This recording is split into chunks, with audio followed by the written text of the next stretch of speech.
ही झेलता है, अपने जीवन को जीता है अपने जीवन के 16वें साल तक। अगर मंगल नेक स्थिति में हो तो जातक को सूर्य की शक्ति मिलती है, अर्थात सूर्य को शक्ति मिलती है मंगल की अच्छी स्थिति में, क्योंकि मंगल शरीर है।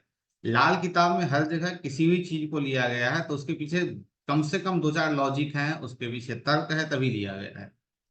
परंतु सूर्य को शक्ति तो मिल जाएगी, लेकिन एक समस्या हो जाएगी। वो समस्या क्या है कि आंखों में जातक को कष्ट हो जाएगा। ठीक वैसे ही सूर्य चतुर्थ में हो तो व्यक्ति एक एक रुपए जोड़ता है, मतलब अर्थात कहें तो धन जोड़ जोड़ कर मरे, और स्वयं पे वो पैसे खर्च नहीं करता है। और वो पैसे कौन खर्च करता है? औलाद खर्च करता है। और उस औलाद पे इस धन का बुरा असर भी पड़ता है, क्योंकि व्यावहारिक दृष्टिकोण से भी देखें तो व्यावहारिक दृष्टिकोण में यदि आपने अपने औलाद के लिए करोड़ों रुपए रख दिए हैं और उस औलाद को चिंता नहीं है अपनी, तो वो धन बैठा बैठा सब खर्च कर देगा आपका। और वो बचे हुए धन से वो जो आपकी औलाद है वो आपके धन से ही करोड़पति होगी, लेकिन उस धन को वो स्वयं खर्च कर देगी। सूर्य चौथे में बैठे हैं, और चौथे का जो कारक चंद्रमा है वो जिस घर में बैठा होगा, जिस भी घर में बैठा हो, और उस घर से संबंधित जो रिश्तेदार होंगे उससे जातक को धन मिलेगा। जैसे किसी कुंडली में सूर्य चतुर्थ में बैठे हैं और उस भाव का कारक चंद्रमा जो है वो सप्तम में गया है, तो इस व्यक्ति को धन कहाँ से मिलेगा? दाम्पत्य जीवन से मिलेगा। धन कहाँ से मिलेगा? इसके ससुराल से मिलेगा। या नवम में गया हो तो धन कहाँ से मिलेगा? पिता से मिलेगा। जन चंद्रमा यदि तीसरे में गया हो तो छोट भाई से मिलेगा। यदि छठे में गया हो तो मामा से मिलेगा। यदि चंद्रमा भी चौथे में हो तो ऐसा जातक, जब सूर्य चंद्रमा दोनों चौथे में हो तो ऐसा जातक आविष्कार का जनक होता है। आविष्कार का जनक अर्थात कुछ नए आविष्कार अवश्य ही करता है अपने जीवन में। कोई छोटा मोटा आविष्कार करे या कोई बड़ा आविष्कार करे, निश्चित ही एक आविष्कार करता है जिससे एक प्रसिद्ध व्यक्ति वो अपने समाज में बन पाता है।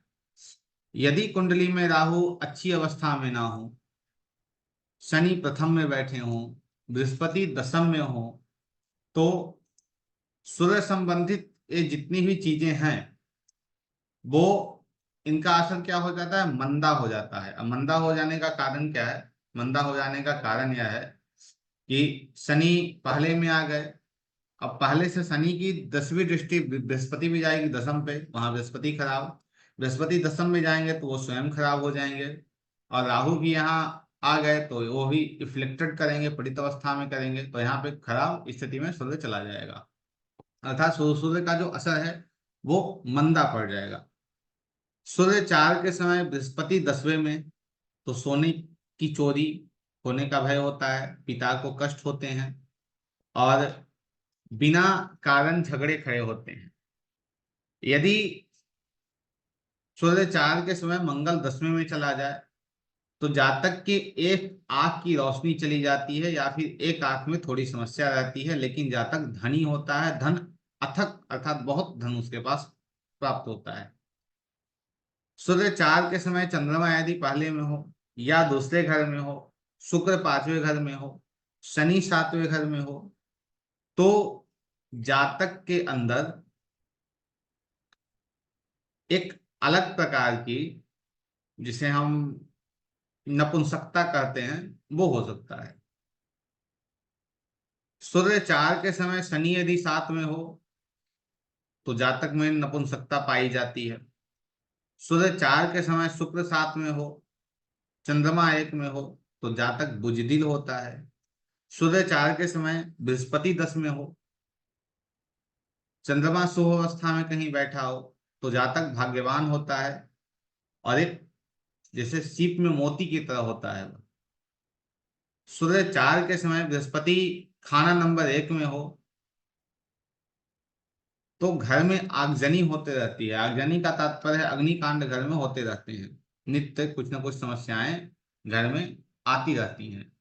सूर्य 4 के समय यदि बर्षफल कुंडली में चंद्रमा और बृहस्पति एक साथ आ रहे हों तो व्यक्ति को सोना और कपड़े के व्यापार से जातक को लाभ अवश्य ही होता है, क्योंकि चंद्रमा बृहस्पति को हमने बार बार कहा है कि यह बहुत ही अच्छा धनयोग को दर्शाता है। चौथे घर में यदि 2 ग्रहों को हम लेकर चलें, पहले कुछ उपाय ले लेते हैं, ठीक है। जैसे यदि सूर्य चौथे में बैठे हैं, वो अच्छे फल आपको नहीं दे रहे हैं, तो उसके लिए आप किसी पुश्तैनी मकान में अंधे लोगों को बैठा कर रोटी खिलाइए, वो काम करेगा। या व्यक्ति शनि के कारोबार करे तो उसे और अधिक समस्या देखने को मिलती है, अर्थात यथासंभव हो सके तो शनि के कारोबार को वो ना करे, शनि संबंधित कार्य को वो ना करे। सूर्य चौथे में यदि चंद्रमा के साथ हो तो यह युति एक राजा के हैसियत वाली होती है, और यदि इस स्थिति में 10वां घर खाली अवस्था में हो जाए तो जातक को हर तरह की, कहा जाए, भौतिकता प्राप्त होती है, हर तरह का आराम ऐसे जातक को प्राप्त होता है। लेकिन ऐसे इंसान की मृत्यु अचानक होती है। इस युति के समय यदि 10वें घर में शनि हो, 10वां घर खाली ना हो, तो ऐसे जातक के मृत्यु के दिन के समय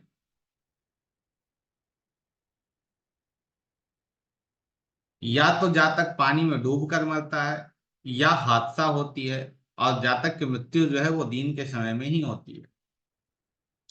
सूर्य प्लस बुध, सूर्य प्लस बुध चौथे भाव में, चौथे भाव में यह युति एक राजा के तरह काम करती है, एक राजयोग को बनाती है। लेकिन दोनों ग्रह अपने अपने अलग अलग फल को देते हैं। सूर्य अपने फल को देगा, अर्थात सूर्य बहुत अच्छा चतुर्थ भाव में है, वो अच्छा फल देगा। बुध भी अपने फल को देंगे। लेकिन जातक की आर्थिक स्थिति के दृष्टिकोण से यदि हम देखें तो जातक की आर्थिक स्थिति बहुत ही अच्छी मानी जाती है, अर्थात बहुत ही अच्छी स्थिति जातक की होती है। सूर्य और शनि, सूर्य और शनि यदि चतुर्थ में बैठे हों तो यह युति शुभ नहीं मानी जाती। इसके कई कारण हैं, क्योंकि सूर्य और शनि जो है वो आपस में शत्रु हैं, और शनि चतुर्थ भाव में आए हैं। चतुर्थ भाव अर्थात चंद्रमा, जहां से हम 7.5 गणना करते हैं कि चंद्रमा के ऊपर शनि निकल गया या शनि के ऊपर चंद्रमा, तो वो 7.5 को दिखाता है। तो यह युति अच्छी नहीं मानी जाती है। इस युति को लाल किताब में काला कीचड़ कहकर पुकारा गया है। वह काला कीचड़ कहाँ का? मकान के अंदर का काला कीचड़, अर्थात आपके घर के अंदर शनि संबंधित चीजें, सूर्य संबंधित चीजें यदि एक जगह रखी गई हो और नॉर्थ ईस्ट में रखी गई हो तो यथाशीघ्र उसे हटा के दूसरी जगह शिफ्ट कर दीजिए। क्योंकि यदि आपके कुंडली में यह योग नहीं भी बन रहा है तो उस योग को आपने जो सामान रखा है नॉर्थ ईस्ट में, सूर्य और शनि दोनों की चीजें, वो क्रिएट कर देगी और वो समस्या खड़ा कर देगा। अब कीचड़ का तात्पर्य है कि वास्तु के अंतर्गत आप पढ़ते हैं कि नॉर्थ ईस्ट जो जोन है वो नए अवसर को प्रदान करता है नॉर्थ से लाकर। तो जब कीचड़ आ जाएगा तो अवसर तो आएंगे, लेकिन आप फिसलते चले जाओगे। राहु और सूर्य, सूर्य और राहु चौथे भाव में, सूर्य और राहु चौथे भाव में यह योग जो है वो शुभ फलदायक नहीं होता है, अर्थात यह शुभ फलों को देने वाला नहीं है, शुभ फलों को ही देता है। यहाँ पे सूर्य और राहु अच्छे नहीं होते, लेकिन राहु यदि चतुर्थ में बैठ जाएं तो वो अच्छे फल को देने वाले होते हैं लाल किताब के अकॉर्डिंग। सूर्य और केतु, सूर्य और केतु यदि यहाँ बैठ रहे हो तो यह युति जातक के लिए कानों के लिए विशेषकर अच्छी नहीं मानी जाती है। या तो उसके कान में कोई समस्या हो जाएगी या फिर उसे कान से कम सुनाई देना प्रारंभ हो जाता है। तो यदि चतुर्थ भाव में किसी प्रकार सूर्य बैठ रहे हो, अकेले बैठ रहे हो, तो बहुत अच्छी स्थिति में है, वो जातक के लिए अच्छा है। लेकिन जातक भौतिकता से कहा जाए, भौतिक दृष्टिकोण से यदि हम देखें तो भौतिक दृष्टिकोण से अच्छा नहीं माना जाता। क्योंकि आप स्वयं सोचें कि आप एक एक रुपये जमा करें और अपने ऊपर कोई खर्चा आप ना करें, तो वो किस प्रकार उचित है। आगे बढ़ते हैं 5वें घर। पांचवा घर सूर्य जो है वो सूर्य का पक्का घर है। और सूर्य खाना नंबर 5 में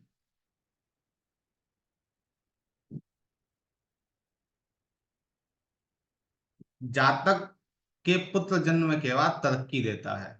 जातक के पुत्र जन्म के बाद तरक्की देता है।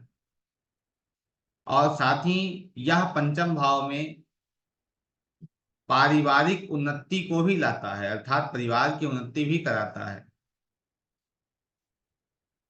यदि ऐसा जातक अपने घर में पूर्वी दीवार से लगकर रसोई बनाए, अर्थात पूर्व की दीवार से लगकर पूर्व दिशा में रसोई बनाए, और वह उस रसोई के अंदर रोटी को पकाए, जगह स्थापित करे अर्थात रोटी को पकाए, तो यह सूर्य पांचवे का शुभ फल माना जाता है। अर्थात ये शुभ फल प्राप्त करने के लिए आप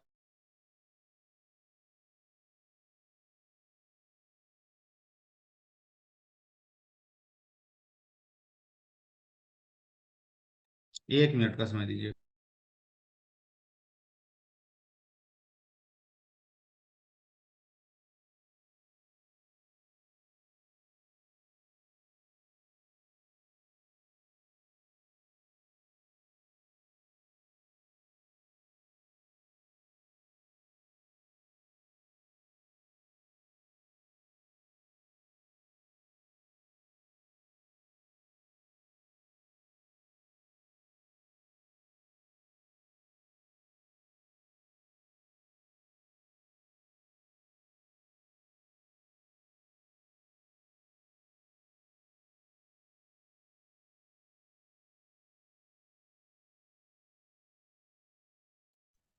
क्षमा कीजिएगा, हम बात कर रहे थे पंचम भाव में सूर्य के बारे में। तो पंचम भाव के अंतर्गत सूर्य यदि अच्छी अवस्था में हो, और वो यदि अच्छी अवस्था में नहीं भी है, तो उनके अच्छे चीजों को प्राप्त करने के लिए पूर्व दिशा में आप रसोई बनाइए, और उस रसोई में आप रोटी पकाइए, या एक रोटी को आप वहां अच्छे से फोल्ड करके आप रख भी सकते हैं। उससे क्या होगा, सूर्य आपको अच्छे रिजल्ट वहां से ला कर देगा। ठीक है। अर्थात यदि सूर्य पंचम में हो तो ऐसा व्यक्ति को कहा जाता है राजा ना तारे तो कोई साधु तार देता है। अर्थात या तो राजा से या किसी साधु से इसे अच्छे समय की प्राप्ति होती है। और समय की प्राप्ति हम इसलिए कह रहे हैं क्योंकि धन तो आएगा चला जाएगा, लेकिन कोई व्यक्ति आपको ब्लेस करके चला जाए, ब्लेसिंग दे के चला जाए, यहाँ जाओ तुम्हारा कल्याण है, तो फिर बात बनती है। पांचवें घर में सूर्य जब हो तो जातक पढ़ाई अच्छा करता है, उसकी पढ़ाई बहुत अच्छी होती है, लेकिन पेट में थोड़ी समस्या होती है, और वह क्रोधी स्वभाव का भी होता है। राज्य से या सरकार से सहायता प्राप्त होगी ऐसे जातक को। ऐसा जातक दूसरों पे उपकार करने वाला होता है। ऐसे जातक की आयु दीर्घायु होती है, अर्थात आयु होती है ऐसे जातक की। और साथ ही ऐसा जातक पुत्रों की प्राप्ति ऐसे जातक को होती है, संतान में पुत्र की भी प्राप्ति होती है। और ऐसा जातक अपने बुढ़ापे के जीवन में, वृद्ध अवस्था में विशेष सुख को प्राप्त करता है, अर्थात सुखी जीवन व्यतीत करता है। पांचवें सूर्य के समय यदि शनि 11वें में चले जाएं, तो यह हर तरह से एक बरकत का योग है। बरकत का योग अर्थात हर प्रकार से आपको धन की प्राप्ति होगी, जहां आप चाहोगे वहां उन्नति आप कर सकते हो। इस स्थिति में सूर्य और शनि में झगड़े नहीं होते हैं। यह दोनों एक दूसरे की मदद करते हैं।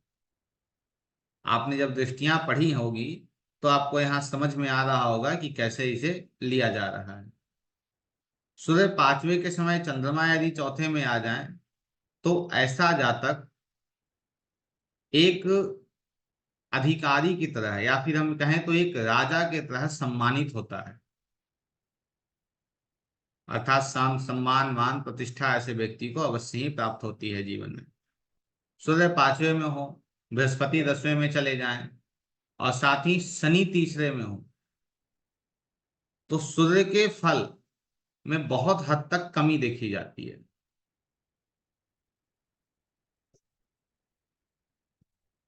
और यहां तक यह भी देखा जाता है कि ऐसे आदमी की, ऐसे व्यक्ति की एक से ज्यादा शादियां होती हैं,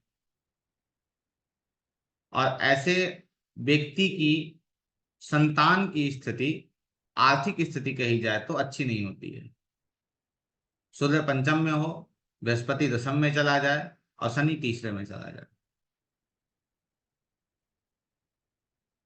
सूर्य 5 के समय यदि शनि 9 में या 11 में हो, तो जातक दूसरों से हमदर्दी प्राप्त करने में बड़ा इच्छुक होता है कि भाई थोड़ा कहीं चोट भी लग गया, कोई आकर हमें बोल दे कि भाई बहुत कष्ट है तुम्हें। लेकिन यह पिता के लिए शुभ माना जाता है, सूर्य 5 में और शनि 9 या 11 में बैठे हो। सूर्य 5 में हो और बृहस्पति 10 में बैठे हो, तो ऐसे जातक का विवाह एक से ज्यादा होता है। सूर्य 5 में और चंद्रमा 4 में हो, बृहस्पति 9 में हो, तो यह एक राजयोग का निर्माण करता है, क्योंकि सभी ग्रह अपने अपने कारक स्थानों में हैं जो किस्मत के ग्रह बन रहे हैं, तो इस स्थिति में यह एक राजयोग को बना रहा है। सूर्य 5 के समय यदि शनि 3 में चला जाए, तो दुखों का पहाड़ आपके सामने लाके खड़ा कर देगा। अब क्यों लाके खड़ा कर देगा? शनि जब वहां जाएंगे तो शनि की तीसरी दृष्टि कहाँ जाएगी? यदि पराशरी से हम लें तो पंचम भाव पे, पंचम भाव के शनि पर, सूर्य पे। और जब शनि सूर्य से शत्रुता रखते हैं तो यहाँ समस्या समस्या क्रिएट होगी ही, अवश्य होगी। सूर्य पंचम के समय यदि मंगल 3 में हो, बृहस्पति 9 या 12 में हो, तो यह उत्तम फल कारक होता है, अर्थात अच्छे फल को देने वाला होता है। क्योंकि मंगल वहां बैठेंगे तो मंगल इनके अच्छे हैं, और मंगल क्रेज का कारक है। क्रेज का स्वामी जो है वो क्रेज में ही, अर्थात परिश्रम का स्वामी परिश्रम में ही गया है। बृहस्पति 9 या 12, अर्थात बृहस्पति भी अपने ही घर घर में जाएंगे, तो तीनों ग्रह तीनों अच्छी अवस्था में जाएंगे तो ये शुभ फल को प्रदान करेंगे। यदि सूर्य पंचम में बैठा हुआ अच्छे फल नहीं दे रहा हो, या हम कहें तो सूर्य पंचम में बैठा बृहस्पति 10वें में चला जाए, तो बृहस्पति संबंधित चीजें या बृहस्पति संबंधित वस्तुओं को पानी में बहाइए, आराम मिलेगा। या संभव हो सके तो बंदर होते हैं ना, ये लाल मोबाइल जो बंदर होते हैं, उनकी सेवा कीजिए, वो आपके लिए अच्छा रिजल्ट लेकर आएगा, अर्थात अच्छे रिजल्ट को आपके सामने रखेंगे। 5वें घर में यदि 2 ग्रह हो, जैसे सूर्य और बुध बैठे हों 5वें में, तो उसी समय शनि भी 9वें में चले जाएं, तो यह जातक के लिए आयु लंबी कर देता है, आर्थिक स्थिति भी जातक की अच्छी होती है। लेकिन यदि इस युति पे राहु केतु या मंगल की दृष्टि आ जाए, तो ऐसे व्यक्ति की मृत्यु अचानक होती है। ऐसे व्यक्ति की मृत्यु अचानक होती है।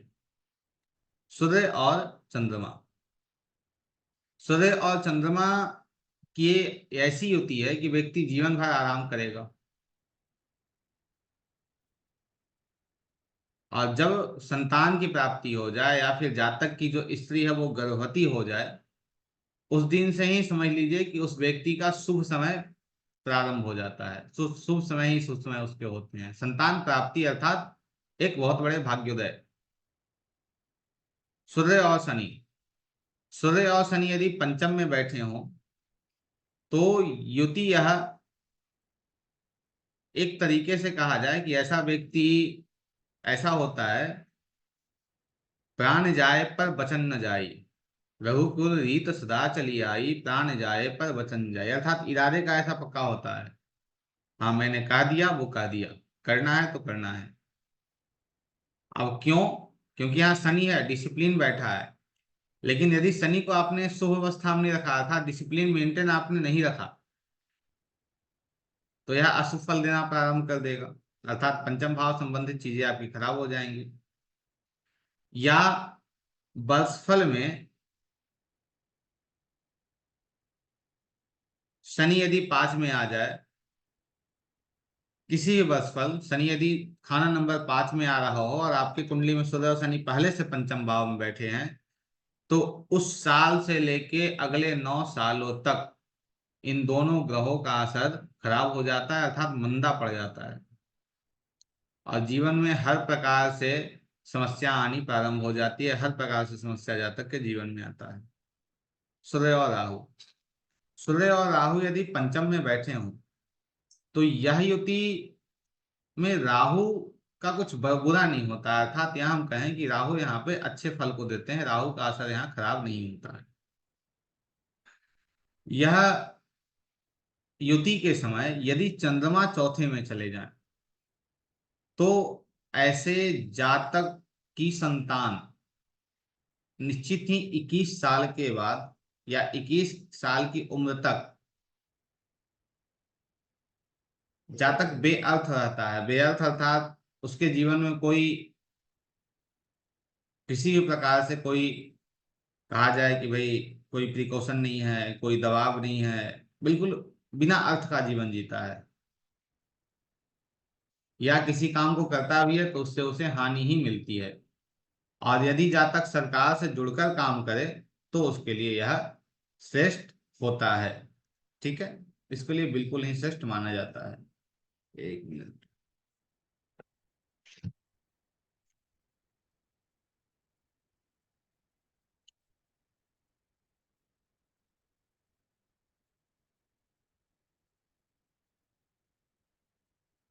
अब बात कर लेते हैं सूर्य छठे भाव में। सूर्य यदि छठे भाव में बैठे हो, तो छठा घर तो बुध का पक्का घर है। अब बुध का छठा घर पक्का होने के कारण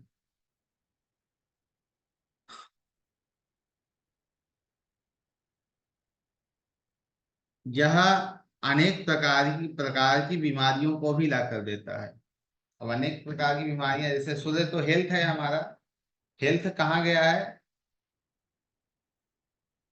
हेल्थ रोग में गया है। उससे दूसरा, छठा भाव बुध के साथ केतु का भी है, और केतु का भी पक्का घर होने के कारण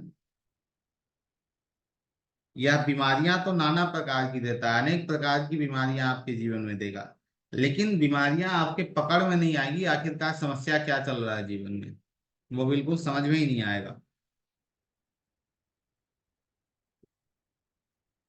और जातक अनेक प्रकार से फिजूल खर्च करता है, जैसे कोई कोर्ट केस हो गया हो उसमें खर्च कर रहा है, या कोई बीमारियां हैं उसमें खर्च कर रहा है।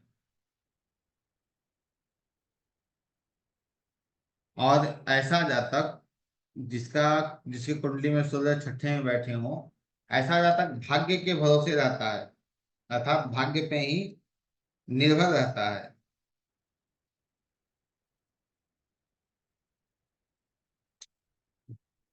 एक तरीके से कहें तो बेफिक्र इंसान।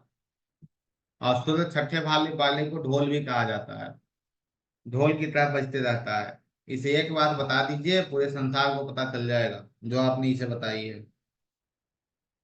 और ऐसा व्यक्ति बिल्कुल बेफिक्र होता है, कोई टेंशन नहीं, कुछ नहीं, एकदम शांति। छठे घर में सूर्य के साथ जातक बहुत ही ज्यादा गुस्से वाला हो जाता है। और सूर्य पे यदि राहु का केतु का प्रभाव पड़ जाए, तो सूर्य और भी बुरा होता है, और भी बुरे फल को देना प्रारंभ करता है। और इसका जो अशुभ असर है, या तो जातक के ऊपर पड़ता है, या तो जातक के मामा के ऊपर इसका असर देखने को मिलता है, या मामा के परिवार के ऊपर इसका असर मिलता है। और सूर्य यदि किसी के कुंडली में छठे में बैठे हो, तो आमतौर पे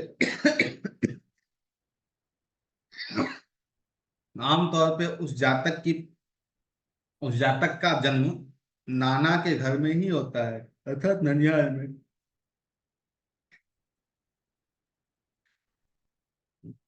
या यह कह सकें कि उसके जन्म स्थान से, अर्थात उसका जो पैतृक घर है, जो पुश्तैनी घर है, वहां से दूर ही उसका जन्म होता है।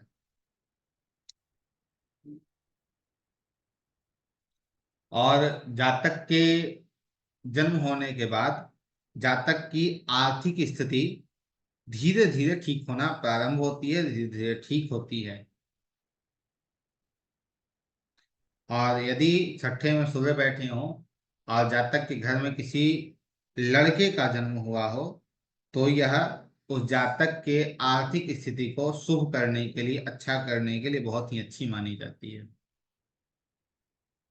छठे घर में यदि सूर्य हो, सातवें में यदि केतु चले जाएं, तो ऐसा व्यक्ति सरकारी काम काज में बहुत उत्तम होता है, अर्थात जो फाइल का काम हो या फिर जो बौद्धिक क्षमता से काम किया जाए, वैसे काम में बहुत ही माहिर होता है। या मंत्री, राजनीति में भी ऐसा व्यक्ति अच्छा कार्य करता है।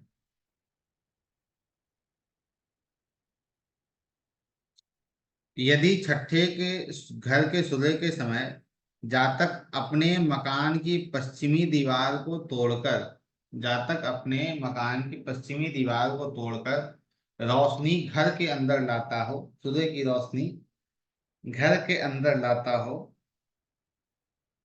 तो जातक अपना स्वयं का इंतजाम कर लेगा बर्बाद होने का।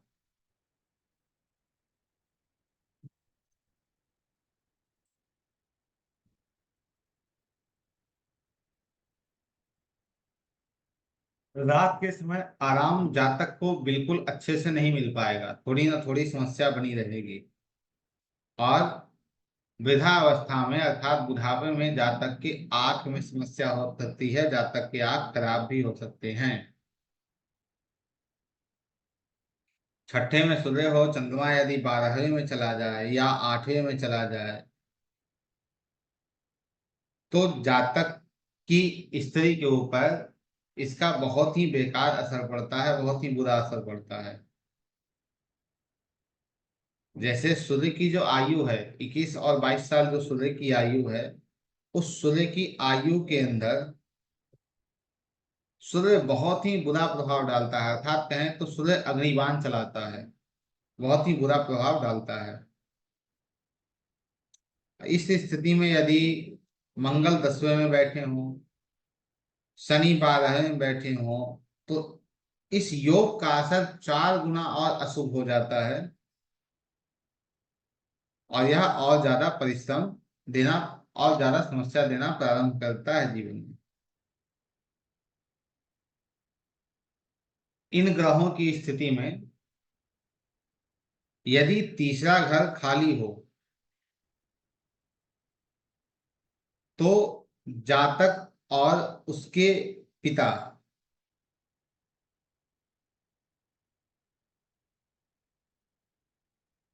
जातक के 22वें साल में सरकार संबंधित कार्य से जुड़ते हैं, अर्थात ठेका वगैरह लेना या फिर जातक को कोई सरकार संबंधित नौकरी हो जाए, वह देखने को मिलता है। लेकिन यदि ऐसी समस्या देखने आते, ऐसा कुछ होता है जातक के जीवन में, तो यह परिणाम ही अशुभ मिलेगा। अर्थात जातक सरकार से जुड़कर काम करता है या जातक के पिता सरकार से जुड़कर काम करते हैं एज के 22 साल के बाद, तो धन के मामले में तो शुभ होता है, लेकिन और अन्य तरीके से यह जातक को नुकसान ही नुकसान पहुंचाता है। तो 22वें वर्ष में यदि आप हैं, तो आप किसी प्रकार सरकार से जुड़कर काम ना करें, तो आपके लिए वो श्रेष्ठ होता है।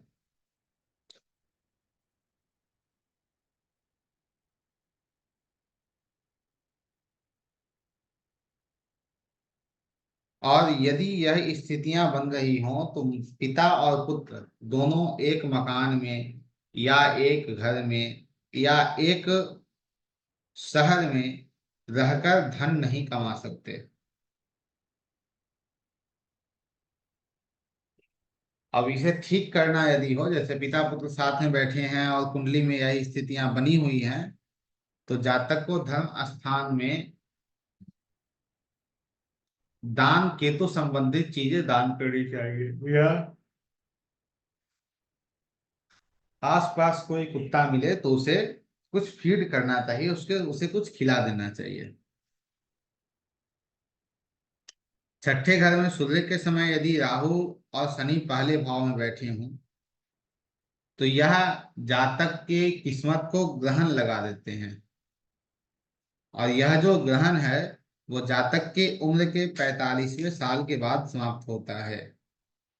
यदि छठे में सूर्य और दूसरे में राहु चले जाएं, शनि आठवें में चले जाएं, तो जातक की सेहत व काम काज पे बहुत ही बुरा असर इसका पड़ता है, क्योंकि दोनों तरफ से क्या हो गया, पाप पत्री में चले गए सूर्य।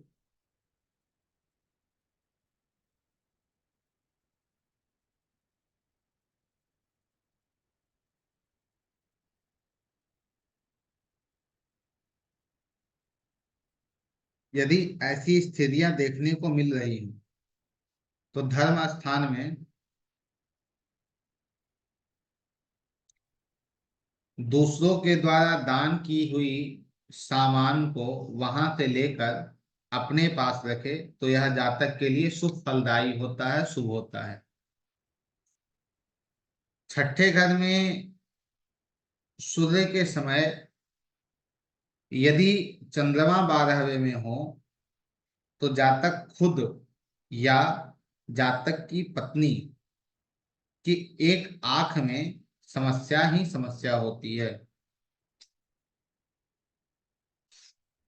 सूर्य 6 के समय यदि बुध 12वें में बैठे हों, 12वें भाव में वो भी बर्षफल में बैठे हों, तो यह सरकार से कष्ट देता है और ब्लड प्रेशर की भी समस्या होती है। सूर्य छठे के समय यदि बुध बार सूर्य छठे के समय यदि शनि 12वें में हो, तो जातक जितना भी शादी कर ले, विवाह के बाद उसकी पत्नी की मृत्यु निश्चित होती है, अर्थात विवाह करता चला जाएगा, औरत मरती चली जाएंगे। सूर्य 6 और मंगल 10 में हो, तो संतान को कष्ट होता है या संतान होता ही नहीं है। यदि संतान होता है तो उसे अधिक समस्या देखने को मिलती है, फेस करने को मिलती है जीवन में। यदि इसके उपाय की बात करें तो घर में कुत्ता पालें, यानी समझे तो केतु को जितना ज्यादा आप खुश रख सकते हैं। बंदर को गुड़ और चरक खिलाएं, बंदर को गुड़ और गेहूं खिलाएं, और किसी गुरु की सेवा करें या किसी गुरु की सहायता लें अपनी चीजों को ठीक करने के लिए।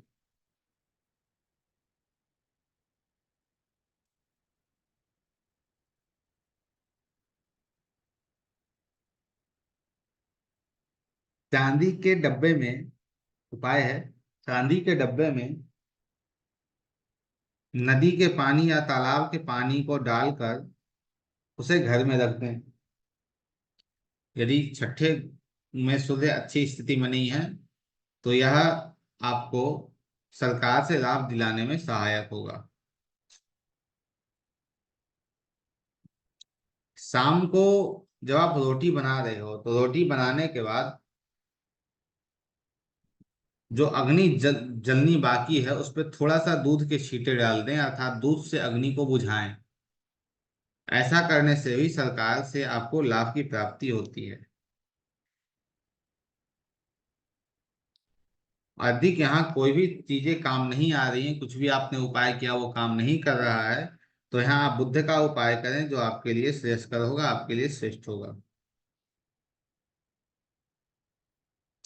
और यदि पिता को कोई समस्या आ रही हो, तो रात को अपने सर के पास में पानी रखकर सोएं, तो उससे पिता की सेहत ठीक होती है, पिता ठीक होते हैं। छठे भाव में दो ग्रह यदि देखे जाएं, तो छठे में यदि सूर्य और चंद्रमा आ रहे हों, तो ये दोनों ग्रह अपने अपने फल को देते हैं और बहुत ही उत्तम फल को देते हैं। लेकिन यदि दूसरा घर खाली अवस्था में हो जाए या उसमें राहु या केतु हो, तो यह माता पिता के लिए बिल्कुल ही अशुभ माना जाता है, बिल्कुल ही शुभ नहीं होता है। और यदि दूसरा घर खाली अवस्था में हो तो माता पिता की सेहत के लिए, तो माता पिता की सेहत के लिए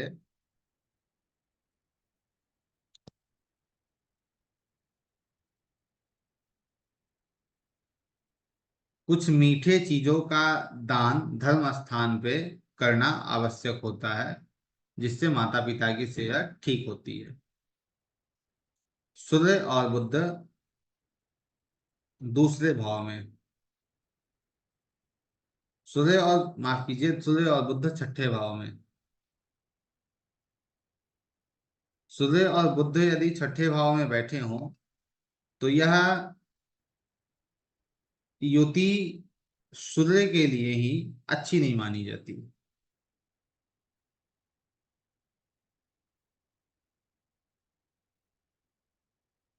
और यदि यहाँ पे किसी भी प्रकार से सूर्य इफ्लेक्टेड हो गए किसी भी ग्रह के कारण, तो यहाँ पे दोनों ग्रहों का असर अच्छा नहीं माना जाएगा, अर्थात शुभ प्रभाव दोनों नहीं देंगे।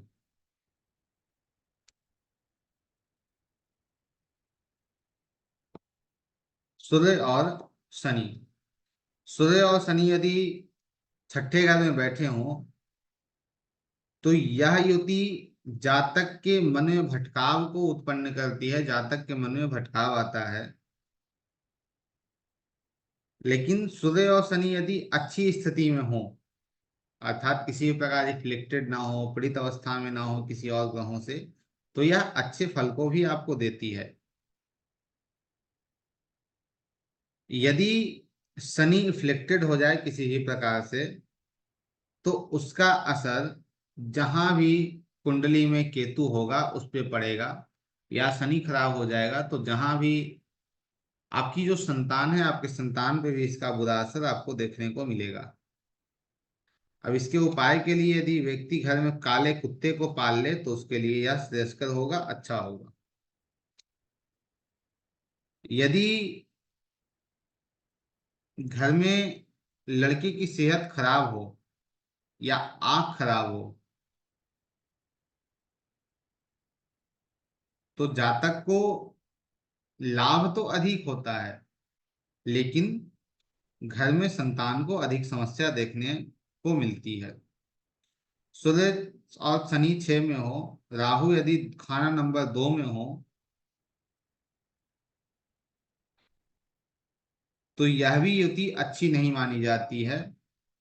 लेकिन यदि सूर्य छठे में बैठे हों तो केतु के उपाय करें, क्योंकि केतु सूर्य को खराब कर रहा है, और केतु के घर में बैठे हैं तो केतु के उपाय करें, यहाँ पे श्रेयस्कर होगा। और साथ ही बुद्धि से संबंधित वस्तुओं को यदि घर में रखें तो लाभ होगा। जैसे बुद्धि की वस्तुएं क्या है, पौधा है, फूल है, तो इन सबको घर में रखें, उससे लाभ होगा। सूर्य और राहु, सूर्य और राहु यदि छठे में बैठ रहे हैं तो यह युति शुभ नहीं मानी जाएगी। और इस अशुभ फल को दूर करने के लिए यदि संभव हो सके तो घर में काला कुत्ता पाले, वो जातक के लिए श्रेष्ठ फल को देने वाला होता है, श्रेष्ठ होता है।